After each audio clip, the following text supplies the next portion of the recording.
Olá, sejam bem-vindos a mais um episódio. E hoje nós vamos falar um pouco sobre o final de relacionamentos, como nós, seres humanos agimos diante o fim de qualquer relacionamento, diante do divórcio. E para isso, hoje eu trouxe uma psicóloga, a Thaís, que vai falar um pouco pra gente sobre o divórcio no olhar da psicologia. Oi, Thaís, seja bem-vinda. Obrigada pelo convite. Bom, meu nome é Thaís, sou psicóloga clínica já há mais de 5 anos. Sou psicanalista também, trabalho, na clínica aí com atendimento individual, com adolescentes, jovens e adultos. Sou especialista também em clínica contemporânea, atendendo todas as demandas, de maneira geral que vão chegando no consultório, que as pessoas vão trazendo, cada um com a sua história, de forma subjetiva. E vou atendendo com uma escuta qualificada e com muito acolhimento. Eu trouxe a Thaís aqui porque eu falo que o melhor amigo do advogado de família é o psicólogo. Todas as vezes que alguém passa por uma consulta comigo, eu falo, olha, você precisa procurar um psicólogo quando tá passando pelo divórcio. Porque eu entendo que ali ainda estão presentes muitas emoções e muitas emoções misturadas. E cada pessoa que chega até mim é de forma diferente. Eu falo até assim, meu atendimento ele é muito personalizado por isso. Porque hoje eu consigo entender que, às vezes, a pessoa que está na minha frente, ela tá decidida a se divorciar e pronto, e já tá tudo bem. Eu tenho muitos casais que, por exemplo, eles já... ex-casais, já estão divorciados há anos. E me procuram só pra formalizar, porque já até a vida já seguiu, ambos estão já com outras pessoas, querem se casar novamente. Mas eu tenho casais tenho pessoas que chegam até mim que ainda não estão decididas, elas não querem o divórcio, apesar que hoje o divórcio é um direito potestativo. O que é um direito potestativo? Mesmo que a outra pessoa não queira, se você ingressar com a ação, o juiz vai te dar o divórcio. Mas muitas pessoas ainda não aceitam e às vezes usam até dos processos judiciais para tentar uma forma de vingança. Então, assim, é muito individual como cada pessoa encara o divórcio. E como que para psicologia, assim, é muito... Existe um padrão? Como que funciona o término para o ser humano? É muito interessante, falar sobre o divórcio. Porque quando a gente fala sobre o divórcio, a gente tá falando sobre o quê? Sobre o fim do amor, do sentimento, ali do casal, sobre o fim da história, o fim do contrato que foi feito quando se casaram, fim dos sonhos, dos objetivos, fim da identidade da pessoa. Do que se trata o divórcio? O divórcio é só uma pontinha ali do iceberg. Tem muitas coisas que vêm por trás. A psicologia entende o divórcio, como um processo de luto. E o processo de luto, ele tem um padrão, mas ele tem a sua subjetividade. Ele tem, a gente na psicologia trabalha com as 5 fases do luto, que todo mundo passa por elas, mas que cada um passa de uma maneira, porque cada um tem sua história. Cada um viveu o seu relacionamento de uma forma, cada um conheceu o seu parceiro, A escolha do parceiro, ela é feita de uma forma muito individual, acarreta muitas coisas dentro disso, Então, acaba que o processo é muito comum. Muitas pessoas passam pelo processo do divórcio, mas a forma que o processo é conduzido, a forma que o processo é passado, é muito individual, ela é subjetiva. Então, por isso que às vezes algumas pessoas já chegam muito decididas para o divórcio, já estão ali decididas, às vezes já estão até em outra relação, outras sentem mais, porque passam ali pelas fases do divórcio, Tem a fase inicial ali, que é a fase que a pessoa se nega, que a gente chama de negação. A pessoa tá ali negando que não, eu não vou divorciar. Levanta aquelas hipóteses, não, ele ou ela vai voltar, não vai ter o fim do nosso casamento, vamos seguir com um sonho. Depois passa ali pra fase da raiva, que é quando, até acho que deve chegar muito pra você, os casos que as pessoas utilizam dos processos meios jurídicos pra poder atacar a outra pessoa. Às vezes utiliza dos filhos também pra isso, Uhum. Que é a fase que a pessoa ali tá com muita raiva. No processo do luto, é complicado fazer essa elaboração do conteúdo do divórcio. Depois passa para a fase da barganha, que é quando a pessoa traz aquela culpa, de que, assim, eu poderia ter feito diferente, se eu tivesse mudado aquilo, ou isso poderia ter feito dar certo. Mas não é, como você mesmo falou, o divórcio, ele não é, às vezes, ele não é uma decisão sua. né? Às vezes é uma decisão do casal, mas pode ser que não seja só do casal, né? Após a fase da barganha, a gente encontra também a fase da tristeza, que é quando a pessoa fica ali mais triste, né? Que ela vai começar a assimilar melhor o que tá acontecendo no fim da relação. E por fim vem a fase da aceitação, que é a fase que a pessoa já consegue enxergar uma vida após o divórcio, né? E é muito importante a gente falar sobre isso, porque é tão individual, todo mundo passa, mas é muito individual que não tem tempo. Eu ia te perguntar isso. Não tem tempo. Pode ser que para algumas pessoas o divórcio seja um processo rápido, passa ali pelo luto rápido. Às vezes pessoas até passam por esse processo do luto antes mesmo de assinar os papéis, né? E outras pessoas não, já se arrastam por anos, por meses, né? Então isso é muito singular, porque cada um sente de uma maneira. Inclusive assim, eu tenho casos que, por exemplo, o ex-casal, o casal, uma parte já está se relacionando com outra pessoa, já seguiu a vida, e tem a outra parte que ficou ali durante anos, sem se divorciar no papel, estão separados de corpos há anos, de fato há anos, mas tem a outra parte que está ali esperando que algum dia, ou a outra parte tome a decisão de se separar, mesmo de divorciar, ou volte para ela. Ou seja, cada uma, o homem ou a mulher, né, nesse caso que eu contei, seguiu de forma diferente após a separação. É muito interessante que a gente fala sobre divórcio, mas as pessoas, às vezes, por estar limitada àquela situação ali de fim de relacionamento, que não é fácil, porque, assim, o luto, eu tava até vendo esses dias na internet que o luto não é só a pessoa que morreu, né? O divórcio, às vezes, é um luto de uma pessoa viva, ou às vezes o luto do animalzinho, tudo tem um luto, né? A nossa vida é cheia de fins, lutos, de fins. E, às vezes, dentro daquela situação, a pessoa não enxerga que talvez ali seja um pontapé para um recomeço. E eu até escrevi isso no meu livro, que essa parte de recomeço, se a pessoa conseguir enxergar isso, ela consegue se energizar para outras coisas, para um novo. E como que a psicologia pode, assim... nem posso falar aconselhar, porque o psicólogo não aconselha. Mas, assim, pode auxiliar aquela pessoa que passou por um divórcio e tem que enxergar ali um novo recomeçar.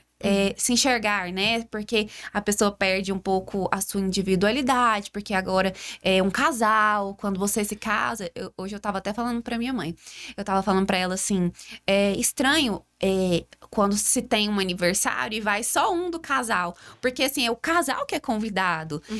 Não é mais aquela pessoa individual. Então, assim, antes você tinha um companheiro pra tudo, ou era pra ter, né? E o casal era convidado, o casal fazia tudo juntos. Inclusive, assim, é até engraçado que depois que a gente casa, os nossos amigos parece que costumam ser casados também. Porque parece que a realidade é outra. Aí, a partir do momento que você se vê sozinha, divorciada, você tem que se reinventar. O trabalho da psicologia, né, é ajudar justamente nesse desafio. Porque é difícil da pessoa se conseguir ressignificar que o divórcio não tá ligado ao fracasso. Porque quando a gente fala, né, assim, sobre o divórcio, a primeira coisa que vem, as pessoas falam, nossa, a pessoa teve um casamento fracassado, uma relação fracassada. Esses dias eu até ouvi um comentário de uma pessoa falando assim, nossa, psicólogo não pode divorciar, porque como é que ele vai estar falando de uma coisa sendo que ele fracassou numa relação? Mas, na verdade, o divórcio não tem que estar ligado diretamente ao fracasso. E também não existe fórmula mágica pro casamento, ou uma receita. Sim. Se você fizer isso, seu casamento vai dar certo. Sim, não tem um manual de instruções. Eu falo muito nos meus pacientes isso, que nós, seres humanos, não viemos com manual de instruções. Então, cada um tem sua subjetividade. De repente, o que vai dar certo pra mim não vai dar certo pro outro. E a psicologia trabalha com isso, né? Tenta auxiliar as pessoas, dar esse apoio, né? Primeiro, a acolhimento ao sofrimento, né? Da pessoa e tudo mais. Mas também a enxergar, a pessoa mudar a percepção do que ela tá vendo, né? No sentido, assim, de enxergar o divórcio além do sonho que às vezes se perdeu, mas um recomeço de vida, um recomeço da identidade. Eu atendo mais mulheres, né? Interessante que na minha clínica eu atendo mais mulheres que homens, né? Então, a minha demanda maior é de mulheres. Mas eu acho que a terapia em si, eu acho que ainda tem aquele estigma, né? De ser um pouco mais mulher, né? Sim, aham. Os homens acham que colocar nesse papel de sofrimento pra eles de vulnerabilidade ainda é mais difícil, né? Então, eu tenho uma demanda maior de mulheres mesmo. Eu atendo muito na clínica e vejo essa questão da tomada de consciência das mulheres. As mulheres geralmente se perdem um pouco na relação, justamente por isso que você falou, né? Que às vezes os amigos se tornam os mesmos, os afazeres se tornam os mesmos. Então, acaba que a rotina em si, ela fica muito para o casal. Né? Dificilmente, assim, tem às vezes um momento só da mulher, um momento com as amigas, eu reforço muito isso durante as sessões com as minhas pacientes, né? E com os pacientes homens também, que precisa ter um momento individual para não ter a perda de identidade, porque quando vem o divórcio, vem aquele baque, né? Do que eu vou fazer agora? Como que eu vou lidar com a vida sem o meu parceiro? Porque às vezes você se perde dentro da relação que você não consegue ver uma vida pós a relação. Muitas vezes as pessoas às vezes querem se divorciar, né, por N motivos, mas não conseguem fazer isso, estão presos na relação justamente por isso, porque não vê uma vida pós, não vê uma vida financeira, de repente, às vezes, né, que o parceiro oferece uma vida financeira para a outra parte estar em casa cuidando dos filhos, né, ou enfim. E aí a pessoa se vê presa naquilo, como que eu vou fazer agora? Eu nem sei mais o que eu gosto, como que eu vou me inserir no mercado de trabalho, quem que vão ser os meus amigos, porque agora eu não consigo mais ter a relação de amizade com as pessoas que eu tinha antes. E a terapia ajuda nisso, né? A pessoa tomar essa consciência de que existe uma vida após. Você não vai deixar de ser você por conta do divórcio, né? Você vai ter novos objetivos, novos sonhos, você vai conseguir se relacionar novamente, né? Às vezes fica muitos traumas das relações que as pessoas ficam esses tempos, né? Eu tava até atendendo uma paciente em processo de divórcio e ela trazia muito pra terapia, de que eu não quero saber mais de outros parceiros. Eu me machuquei demais e eu não quero mais saber. Mas a terapia ajuda nesse apoio, né? Dela mudar essa lente, dessa percepção de que, com o tempo, ela vai conseguir assimilar esse processo, né? Do divórcio e tudo mais. E vai ter uma nova vida, novas relações, novos sonhos, né? O sonho de se casar, de repente, novamente, construir uma família. Enfim, os sonhos individual que cada um tem. Eu até falo para as minhas clientes, eu vivo postando no meu Instagram, antes de você se separar, antes de você comunicar ao outro que você quer se separar, você tem que procurar um advogado. E assim, por quê? Porque na consulta, que antes da pessoa falar lá pro seu companheiro, eu falo para elas, para as minhas clientes. Eu também, a maioria das minhas clientes são mulheres, 90% são mulheres. Eu falo, olha, você tem que se preparar emocionalmente. E é importante procurar uma terapia até antes do divórcio, porque para a pessoa estar preparada para as emoções que vão vir à frente e também preparada financeiramente, porque algumas mulheres, elas dependem financeiramente do parceiro e como que vai ficar dali para frente? Inclusive, eu vi até uma postagem esses dias de uma mulher que falou que ela já passou por um divórcio. Ela fala, se eu pudesse aconselhar as mulheres, é que ficasse no casamento, desde que não tenha risco da sua segurança, até ter uma estabilidade financeira. Por quê? O processo de divórcio litigioso é muito moroso. Então, assim, pode ser que, diante daquela situação, os filhos passem necessidade, a mulher passa necessidade. E muitas vezes, esse é o motivo da mulher não querer se divorciar. Muitas vezes o casamento já acabou, já não existe mais uma relação ali entre marido e mulher, mas por essa dependência financeira, por ter medo do que pode acontecer com ela e com os filhos financeiramente, elas permanecem ali.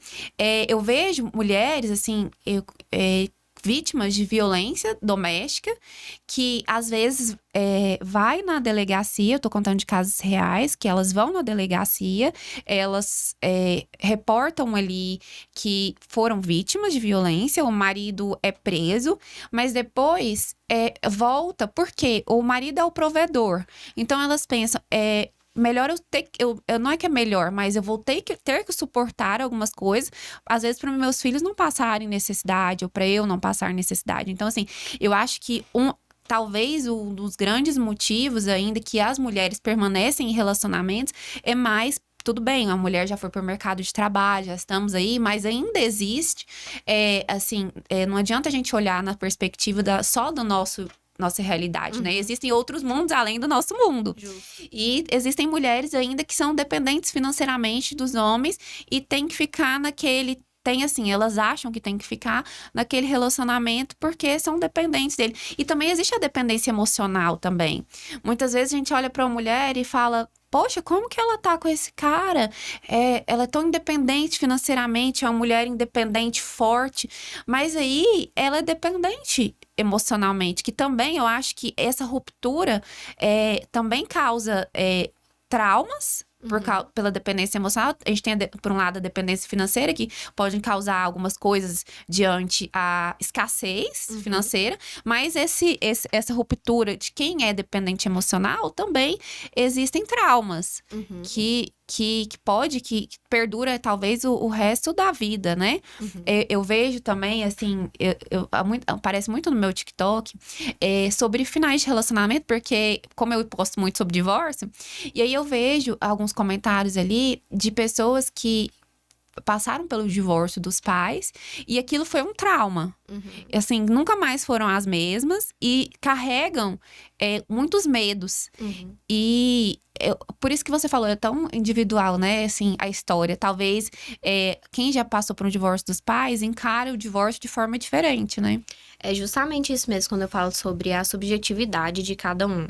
Porque as pessoas não carregam, né? Quando você fala da dependência emocional. É um ponto importante porque a gente não tá falando só sobre uma relação. A gente tá falando de muitas coisas que vêm por trás da relação, né? Qual que era o sonho da pessoa?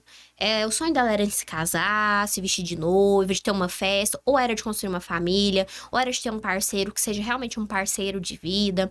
O que é o casamento pra pessoa, né? O que ela aprendeu sobre amor, o que ela aprendeu sobre casamento, qual foi a referência de relação que ela teve dentro de casa. Então, tudo isso conta muito para o casamento, para a relação que a pessoa vai ter, né? Como que vai funcionar o mecanismo do casal, como que vai funcionar o mecanismo da família. A gente costuma muito falar, né, que as pessoas, elas geralmente, elas fazem a repetição de alguns padrões do que elas aprenderam, né? Às vezes de forma inconsciente, a maioria das vezes. Como, por exemplo, na escolha do parceiro, de repente, a pessoa abomina algumas características de uma personalidade, vamos colocar aqui de exemplo o pai.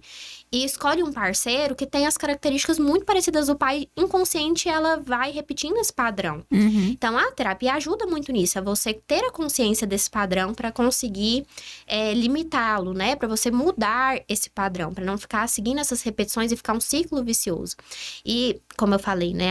A cada um tem sua história justamente por isso. Porque, de repente, o que é amor para você é diferente do que é amor pro outro. De repente, o casamento para um é uma relação que é para ser para sempre. E para outras pessoas, não. De repente, é um casamento que, tudo bem se não der certo, eu vou conseguir me reinventar, né? E isso esbarra muito na vida dos filhos também.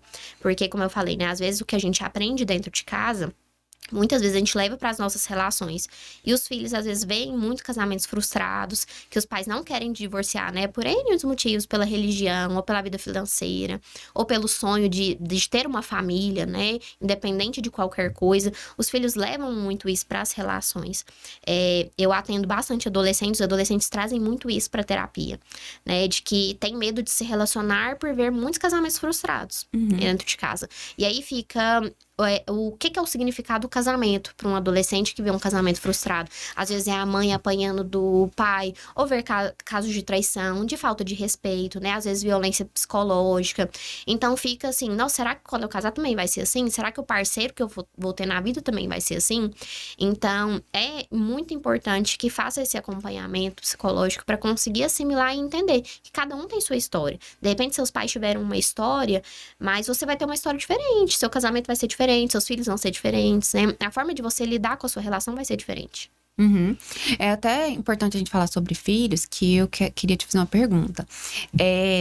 Quando falar para os filhos que você vai se divorciar? E como falar? Assim, tem o tempo certo? Antes, depois ou no meio do divórcio? ser totalmente aberta ou esconder algumas coisas. E como falar isso para os filhos? Porque é um ponto muito importante, né? Os filhos acabam que são partes do casamento. Vai haver uma ruptura de relacionamento com um dos pais, porque os filhos vão começar a morar com um pai só. Então, como falar isso para os filhos? Bom, vamos falar aqui de um cenário ideal, né? Que quase não acontece na prática. Uhum. O ideal é que os pais já tenham alinhado, né, o divórcio, no sentido assim, tá definitivo, para que não seja uma comunicação confusa com os filhos. Porque tem muitos pais que falam, ai, vou me separar, vou me divorciar, e aí passa uma semana, tá amores com o marido e a esposa de novo. Então isso causa confusão na cabeça dos filhos. Então é importante que já esteja acertado realmente o divórcio. Com as crianças, né, é importante, de maneira geral também, é importante que tenha uma comunicação mais simples, mais clara, como por exemplo, né, falar, olha, o papai e a mamãe não vai mais morar na mesma casa, nós não somos mais um casal. Porque se você falar pra criança que você vai divorciar, ela não vai entender que é divórcio. Ah, eu entendi assim. Eu entendi e chorava. Quando os meus pais falavam que ia divorciar, separar, eu chorava. Eu achava que era alguma coisa. Eu sabia assim. Eu lembro que eu era criança, eu sabia que era o fim de alguma coisa. Mas assim, talvez eu não sabia o que era divórcio. Enfim. Isso, o significado da palavra, né? Eles não vão saber o que é o divórcio. Mas por isso que é importante você de falar de maneira simples e clara pra criança compreender. E entender que vai ter a mudança de rotina, que, querendo ou não, vai gerar consequência para essa criança, né? Ou pro adolescente, ou enfim, pro jovem. Porque a rotina da casa vai mudar. Mas é importante ter uma comunicação simples e clara, para que ela consiga assimilar ali. O ideal seria que essa conversa fosse feita com os pais em conjunto, que passa uma segurança maior para os filhos, né? Porque aí a gente entra num assunto, tanto, né, criança, adolescente ou adulto, é uma demanda que aparece muito na clínica. Os filhos têm a dificuldade de fazer a separação da relação de pais e filhos com o casal da família. Então, muitas vezes, os filhos tomam um lado, tomam as dores, né? Eu vejo muito casos dos filhos que tomam o papel de esposa, que tomam o papel de marido e acabam fazendo funções familiares que não são deles. E acabam pegando as responsabilidades que não são deles e traz cargas muito maiores, né? Muito mais pesadas, que muitas vezes eles não conseguem carregar. Então, é importante que os pais, né, o casal ali, deixe claro para os filhos, olha, a gente tá se separando como marido e mulher, né? Mas eu ainda sou seu pai, eu ainda sou sua mãe. De repente a gente não vai estar morando junto, não vai estar se vendo todos os dias, mas Você vai ter duas casas. você vai ter duas casas agora, né? A gente vai manter a relação, manter a comunicação e fazer valer, né? Porque de repente ali no início tem 1000 promessas que não, a gente vai se ver sempre, mas que com o tempo vai dando uma relaxada ali, né? Às vezes o pai ou a mãe vai deixando de lado, não vai vendo com tanta frequência mais, mas fazer valer, porque quem tá separando é o casal, né? Não são os filhos. E essa ruptura traz consequência para os filhos, mas esse afastamento real dos pais com os filhos traz muitas consequências na vida adulta também. Então é muito importante os pais terem essa responsabilidade, né? Os pais tomarem consciência, essa posição de adultos, né, de adultos, que eles são responsáveis pela família e não terceirizar isso. Muitas vezes no divórcio, né, os pais utilizam muito dos filhos para fazer um leve trás, ou utilizam dos filhos para fazer, não vou deixar você ver meu filho, né? Alienação parental. Alienação parental acontece muito. Então, isso causa consequências para os filhos. Às vezes a pessoa tá sofrendo tanto com o divórcio que nem vê o que tá fazendo. Mas é importante os pais tomarem esse posicionamento de pessoas maduras, porque os pais têm essa responsabilidade de cuidar dos filhos. Então, não tem como os filhos fazer esse papel de cuidar deles mesmos. E quando a gente fala cuidar, o Estatuto da Criança e Adolescente, quando fala em cuidar, não é só prover, mas cuidar da educação, do desenvolvimento psicológico da criança. Então, tudo isso é responsabilidade dos pais. Mas, assim, no mundo não ideal. No mundo, assim, em que existe uma separação, assim, porque a gente vê muito.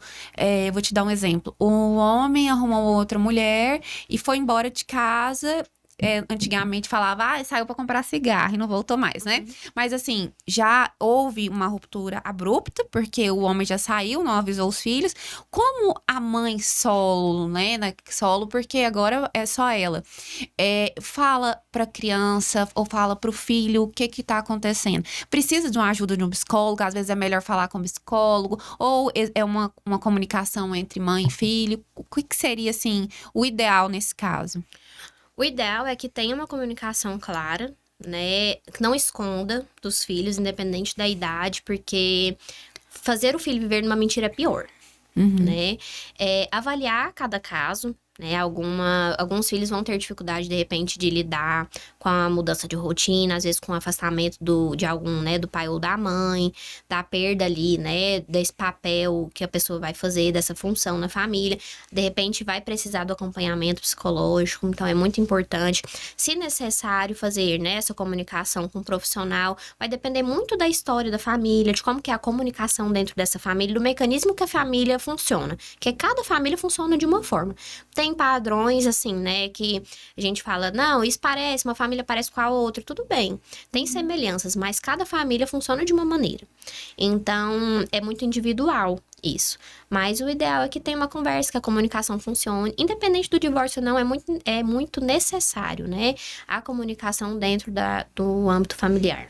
É importante a gente falar também, porque muitas vezes os pais acreditam que o ideal para o filho é estar dentro do relacionamento, mesmo que seja um relacionamento já extinto, já fracassado, em favor dos filhos, que talvez morar junto, mas na verdade nem sempre aquele ambiente ali é o melhor para criança ou para o adolescente. Às vezes, até o casal se separar naquele momento ali, seria melhor para a criança, porque às vezes não tá numa convivência sadia. E eu vejo isso também muito no TikTok, nos vídeos que eu vejo, de pessoas que falaram assim, nossa, eu prefiro muitas vezes que meus pais tivessem separado, porque eu não teria passado por traumas que eu passei dentro de casa, que hoje eu carrego comigo. Então, assim, muitas vezes por aquela idealização de que, meu filho só vai ser feliz se tiver pais juntos. Não é o ideal para o filho, né? E, assim, às vezes causa muito mais danos do que se tivesse divorciado, talvez tendo uma comunicação aberta. Papai e mamãe se amam agora só como pessoas, vão ser amigos, mas cada um vai ter na sua casinha, agora você vai ter 2 casas, vai ter 2 quartinhos. Eu já vi, eu participei de um congresso só sobre divórcio, que uma psicóloga falou que às vezes, a depender da idade da criança, deixar a criança animada com aquela situação. Olha, você vai poder montar um quartinho do jeito que você quer. Né? Na casa do papai, na casa da mamãe, para não ser um peso para a criança, só notícia triste para a criança. E também, eu acho que você deve, mudando um pouco de assunto, você deve ver muitos casos na clínica de consequências que o divórcio traz. Quais são as principais consequências e você acha que por que para a saúde mental, assim, as consequências para a saúde mental e por que elas acontecem? Porque as pessoas acham que, você acha que as pessoas não colocam um ponto final? O pessoal fala, não fecha a porta de forma definitiva, ou porque às vezes pode ter sido um término doloroso, porque a gente vê muito também términos com traição. Inclusive, a depender da traição, hoje é cabível, né, um processo judicial de indenização por danos morais, quando a pessoa é exposta de forma vexatória devido à traição. E a traição também é uma forma de rompimento de relacionamento abrupta, né? Porque a outra pessoa decidiu ficar com outra. Então, como que assim, quais as consequências que você costuma ver no consultório em decorrência do divórcio? Bom, para mim na clínica aparece muito mais casos de pessoas que estão recebendo o divórcio, né? É muito mais difícil chegar pessoas que falem, não, eu quero divorciar. Então, aparece mais casos de pessoas que estão ali mais sensíveis ao momento, né? Estão num momento mais de sofrimento. E não, isso não é uma regra, mas é o que aparece na minha prática hoje. É complicado porque o divórcio acarreta muitas consequências em relação aos sentimentos. Como você falou no início, é um processo ali que as emoções, os pensamentos, os sentimentos vêm tudo de uma vez, fica tudo muito confuso. Então, traz muitos medos, traz insegurança, ansiedade, né? Então, acaba que a pessoa fica muito instável. Porque é difícil assimilar tudo de uma vez. Ela tem que lidar com o término, lidar com uma pessoa, lidar às vezes com os filhos, lidar com a mudança de rotina, com essa oportunidade que tem do recomeço, que às vezes nem enxerga isso, mas precisa ressignificar isso. Então, é uma carga que vem tudo de uma vez. Ela não tem tempo de falar assim, olha, espera aí um pouco, que eu vou lidar primeiro com uma coisa, depois eu vou lidar com outra. Não tem jeito. Vem tudo como uma bola de neve. Então, tem essa dificuldade. As pessoas têm essa dificuldade de lidar por conta disso. E por conta disso, a saúde mental fica prejudicada, né? Leva um tempo para a pessoa conseguir assimilar, elaborar tudo isso e conseguir ressignificar as coisas. Então, por isso que é muito importante fazer o acompanhamento, porque dentro do processo terapêutico, a pessoa vai conseguir organizar melhor o que tá sentindo, o que tá pensando, o que vai fazer de maneira prática, né? Porque mesmo que a pessoa, por exemplo, esteja decidida a se divorciar, não seja uma pessoa que chegue no consultório em sofrimento, o divórcio atravessou ela de alguma maneira. Ficou marcado. Né? Uma relação fica marcada independente de qualquer coisa, se saindo dela em sofrimento ou não. Que é um casamento, tem seu peso, né? Como eu falei, envolve sonhos, envolve família. Então, te atravessa de alguma maneira. Você pode divorciar, tudo bem, ficou pra lá, você conseguiu superar, se ressignificar, mas ficou marcado em você de alguma forma. Então, gera consequências, né? Às vezes, em novas relações. Eu trabalho muito isso dentro da terapia, né? Que é importante você fechar um ciclo para você abrir outro. Porque senão você vai enfiando um relacionamento dentro do outro, dentro do outro, dentro do outro, que vira uma confusão. E um relacionamento é totalmente diferente um do outro, porque são pessoas diferentes. Às vezes, o que o ex fazia, o atual não vai fazer. E às vezes, né, seja positivo ou negativo, não vai fazer. E, enfim, vai cobrindo um ao outro. E não tem que ficar fazendo essa comparação, né? Trazendo coisas de lá, por exemplo. Ah, fui traída na minha antiga relação. Meu namorado agora, será que vai me trair? Não significa porque um traiu que o outro vai trair. Né? A gente não tem garantia de nada. Então, é importante fazer, né, esse acompanhamento por conta disso. E também, eu queria que você falasse... Eu até escrevi um pouco no meu livro sobre o recomeço. Qual o conselho, assim, que você daria para as pessoas que estão passando pelo recomeço? Como ressignificar? Eu coloquei lá no meu livro, porque eu achei muito interessante. Ouvindo outras pessoas, eu não, graças a Deus, não passei por um divórcio. Mas ouvindo outras pessoas... Eu um dia até abri lá no meu Instagram, se você pudesse dar um conselho para quem passou por um divórcio, o que você daria, né? E aí eu coloquei assim, o recomeço. Como recomeçar? Eu coloquei ali. Frequentar novos lugares, fazer uma atividade que você sempre quis fazer, mas por falta de tempo, porque faltava coragem. Às vezes, fazer uma nova faculdade, fazer um curso que você sempre teve vontade, para você se identificar. É até interessante, assim, você estava falando agorinha sobre perder a identidade. Eu sempre falo lá em casa que o lugar que eu me encontro com identificação, a minha identidade, eu, Tamires, assim, não sendo casada, não sendo mãe, é na minha profissão, é ali que eu me identifico, assim, a Tamires, que é sozinha, entendeu? Assim, que ela por ela com seu conhecimento, é quando eu tô estudando, fazendo algum curso ali, não é nem saindo com as amigas, porque eu nem tenho tempo, mas assim, é ali que eu me identifico, é ali que tá a minha identidade da Tamires, que era antes de casar, antes de ter filho, e que perdurou ainda, sabe? Então, assim, é onde eu me identifico. Mas, voltando ao assunto de recomeço, eu até, como eu disse agora, eu coloquei no livro, assim, casos de pessoas que, resolvi fazer uma nova faculdade, abrir um negócio, vou vender um negócio aqui, porque eu sempre tive vontade de fazer, e como agora eu não tenho pra onde correr, porque eu não tenho marido mais pra me sustentar, a necessidade faz sapo pular, vou tentar fazer isso, né? E aí foi se redescobrindo. Tem assim, né, como você falou, de maneira prática, as pessoas buscarem fazer coisas que gostam, né? Que às vezes dentro da relação não fazia mais, às vezes por falta de tempo, né? Por às vezes pensar em outras coisas com prioridade. Então pode ser, né? Por exemplo, vou fazer um curso que às vezes eu sempre tive vontade e nunca fiz. Sempre, por exemplo, gostei de tomar um café, mas parei de ir nas cafeterias, vai numa cafeteria, faz um exercício, né? Que, por exemplo, uma academia, um beach tênis, um futevôlei, alguma coisa que não fazia. Mas é interessante que isso é de maneira prática, mas que no começo do processo, né, é difícil a pessoa se encontrar, é muito desafiador. Porque como ela já não tinha mais contato com coisas que eram relacionadas à sua particularidade, fica esquecido. Então, por exemplo, no processo terapêutico, eu tenho que começar a trabalhar com a pessoa lá no início, do que, por exemplo, o que você vê de qualidades em você, o que você vê de defeitos em você, que de repente pode soar aqui, né, uma pergunta simples, mas que a maioria dos pacientes tem dificuldade de dizer, porque não consegue se olhar. Muitas vezes, quando vai responder sobre isso, fala sobre o que ouviu de outras pessoas. Porque fulano fala que eu sou assim, mas não consegue voltar o olhar para si mesmo. Então, a gente começa o trabalho daí, né? A pessoa voltar o olhar mesmo para você. O que você tem feito que é prazeroso para você? Né, o que você realmente gosta de fazer. Porque, de repente, a pessoa tem uma vida, por exemplo, eu gosto muito de ir na academia, vou na academia. Mas quando vê, na verdade, não gostava de ir na academia, ia porque o parceiro ia, porque o parceiro gostava dessa vida, né? Às vezes, quando saía com os amigos, ia, sei lá, em um barzinho sertanejo. Mas nunca gostou do sertanejo, gostava de outro estilo de música.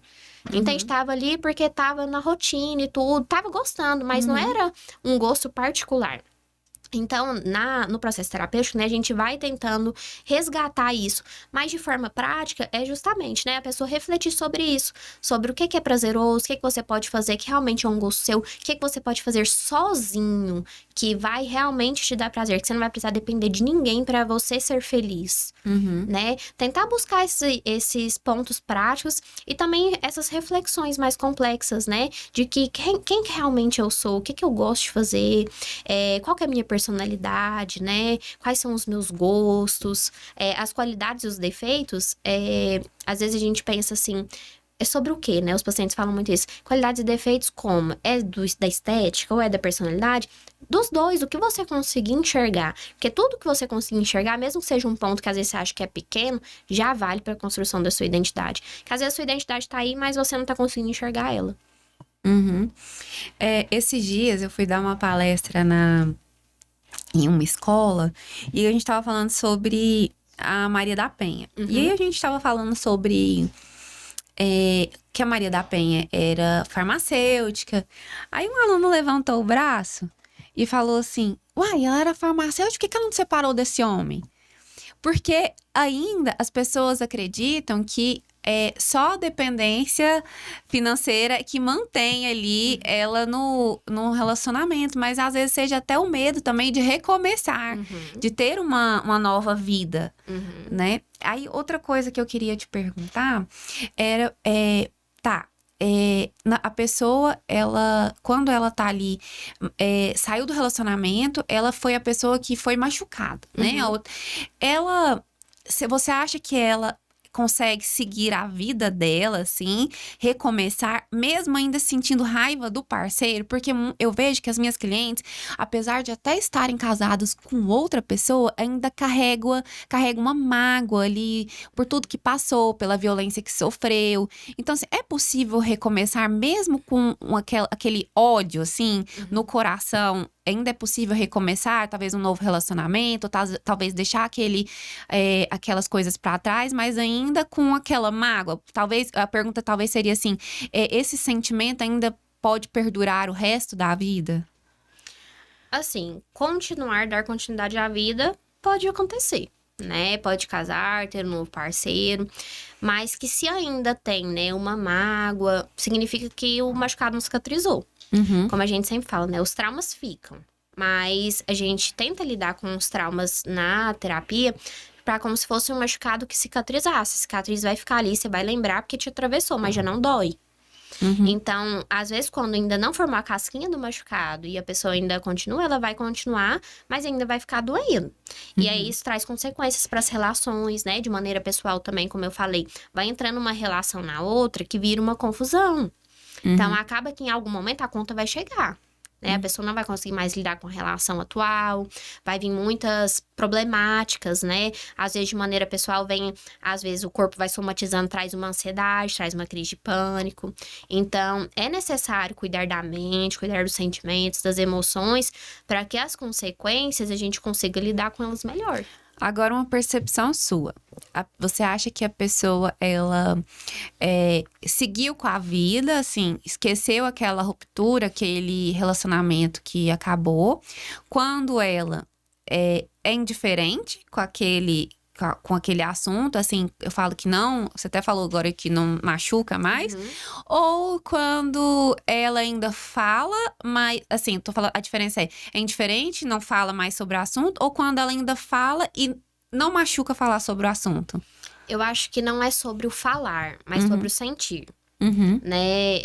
Às vezes a pessoa pode falar sobre o assunto, mas que para ela já não traz aquela carga afetiva tão pesada, né? Para ela ali, ela já conseguiu assimilar e elaborar aquilo e ressignificar. Então, para ela tudo bem, assim, atravessou, doeu, mas foi, passou. Né? Então, é muito mais sobre o sentir do que o falar. De repente, tem pessoas que não falam muito sobre o assunto, mas dentro tá ali remoendo aquilo, remoendo, que não consegue mais. Então, é muito individual também essa resposta, né? É muito individual. Na verdade, tudo na clínica é muito subjetivo, porque cada pessoa lida de uma maneira. Né? Cada pessoa tem emoções, as emoções são em comum, mas cada um sente de uma forma. De repente, o que para uma pessoa é uma situação pequena, fala, tá fazendo tempestade em copo d'água, mas para outro realmente é uma tempestade. Cada um enxerga de uma forma, porque isso tá muito ligado, né, ao que viveu, as experiências já vividas anteriormente, ao que foi aprendido. Então, cada um sente de uma forma. E por isso que é tão difícil o relacionamento a dois, né? Porque às vezes o que é importante para um não é tão importante pro outro. Principalmente assim, o homem tem as suas necessidades, as mulheres têm as suas necessidades, né? E assim, o que é importante para um, às vezes não é importante pro outro. E às vezes precisa ser falado. Eu falo isso porque lá dentro da minha própria casa mesmo, às vezes a gente precisa falar, olha, isso aqui é importante. Mas que é isso? Tipo assim, nada a ver. Eu falei, mas para mim é importante. Então, por isso que é tão difícil, assim, todos os relacionamentos, né? Não só o relacionamento amoroso, mas o de amizade também. A gente tem aquela amiga que é mais desligada, que nem responde as mensagens, mas tem a outra que já é importante ser respondida naquela hora. Então, realmente é muito subjetivo.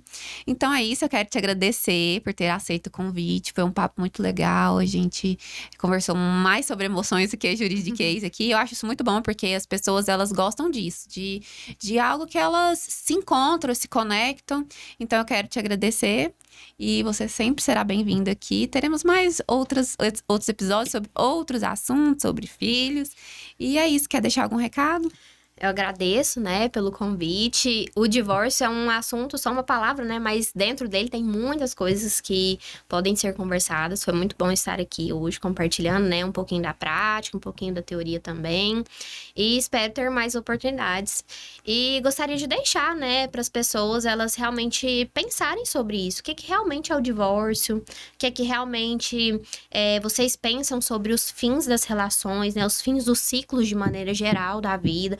O que é o fim para você? De repente, o fim não é só o fechar a porta, mas que existe um novo ciclo, né? Também que vai iniciar. Sempre quando um ciclo se encerra, outro se inicia. Então, é importante ter esse pensamento, né? E para as pessoas abrirem mais a cabeça também e procurar o processo terapêutico quando sentir necessidade, porque hoje em dia tá muito em alta, né? Muito hypado na internet de, não, vamos fazer terapia que é lindo, é muito bom, mas que ainda existe tabu. Né, sobre só quem vai faz doido. terapia, só quem é louco, quem é maluco, e não é assim, todo mundo precisa, né, porque é difícil lidar com os conflitos, com os desafios diários da vida, e que a terapia não é linda também, tá? Quem fala aí na internet que é tudo lindo, não é não, tem dia que é difícil de ir, tem É confrontante, que são difíceis de falar, tem dia que tem paciente que fala, hoje eu não quero falar nada, que eu não tô afim, não quero falar desse assunto, porque realmente você se colocar frente a frente com você, ter tomada de consciência, tomada de decisões, mas que é necessário, né, pra gente ter uma qualidade de vida melhor. Então é isso, gente. Até o próximo episódio. Muito obrigada. Obrigada.